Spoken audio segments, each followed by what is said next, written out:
So let's discuss now with Brit Hume, Trey Gowdy, and Jonathan Turley. Gentlemen, I want to start by playing a little bit more of what the president had to say last night about this potential prosecution. The innocence of people makes no difference whatsoever to these radical left maniacs. It is worse, actually, in my opinion. Hard to believe anything could be worse than this, but I think it's worse than ballot stuffing or media manipulation by the FBI working together with Twitter, Facebook, and the rest. Professor, I'll start with you. He talked about this idea of prosecutorial discretion and this being a tool in the toolbox against him. So talk to us about that discretion that prosecutors have. Well, they have discretion, but they don't have discretion to create their own laws. And what is being done here is something that most of us consider really beyond the pale. That is, Bragg is taking a New York misdemeanor, which, by the way, is expired. It only has a 2-year statute of limitations. And he's essentially bootstrapping that into a felony. But he intends, according to reports, to prove a federal crime that the Department of Justice itself declined to prosecute. Now, that effort, he's losing already the court of public opinion. A poll came out showing roughly 60% of people viewed this as politically motivated. But he's playing to a jury pool in New York. And the likelihood of finding a Trump supporter in the New York jury pool, it's about the same as finding a triceratops. I mean, it's not that likely. But he also has judges in New York who I think are going to look askance at this and say, wait, you're a state prosecutor and you're going to prove a federal crime? I think he's got a rough road ahead.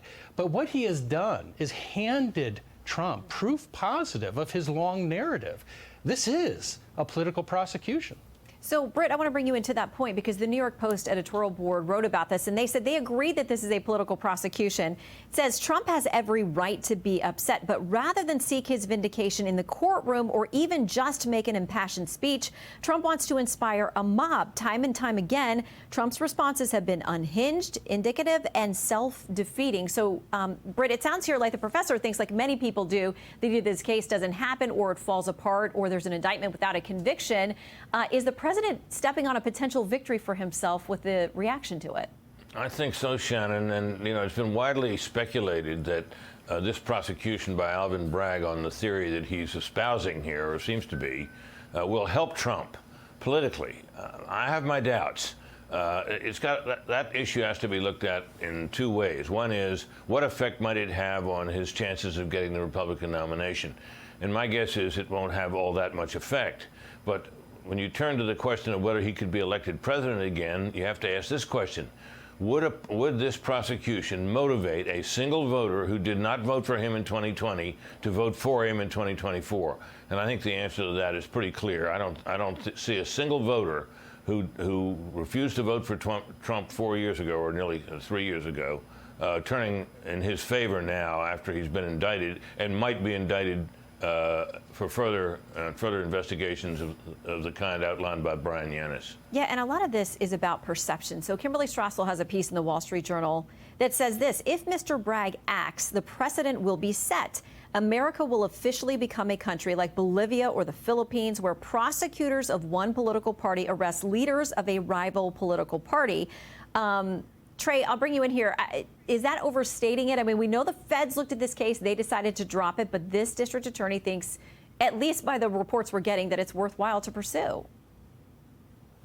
Well, I think it's New York, but it's also Georgia. And yeah, I do think Kimberly is right. I think our justice system is at a really, really dangerous point. I mean, anyone who doesn't think we can find a red state prosecutor or attorney general to go after a Democrat, the justice system, she wears a blindfold for a reason, Shannon. She's not supposed to care about your political orthodoxy or your race or your gender.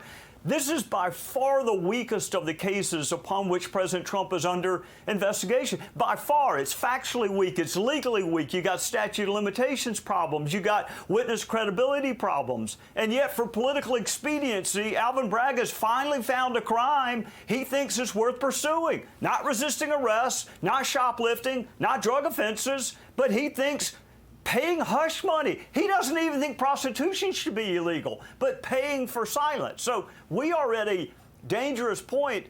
Last point, the president runs the risk of doing what they said not to do in the Count of Monte Cristo. Do not commit the crime for which you now serve the sentence. He's in a good spot, legally and factually, in New York. Do not blow it by talking about death and destruction and holding a baseball bat.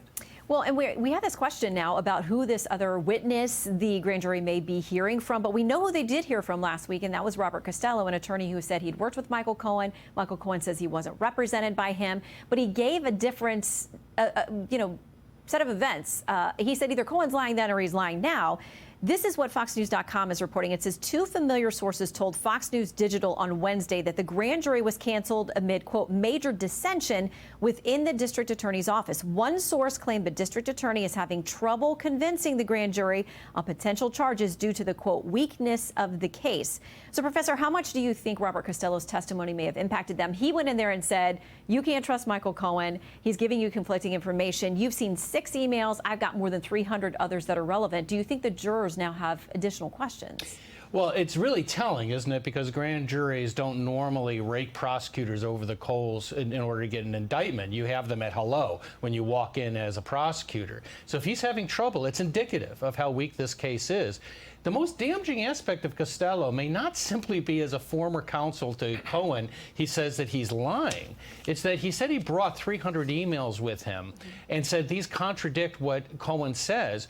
The jury might not have seen those emails. And the most damaging thing you can do in a grand jury is if the grand jury believes that they're only seeing part of this picture.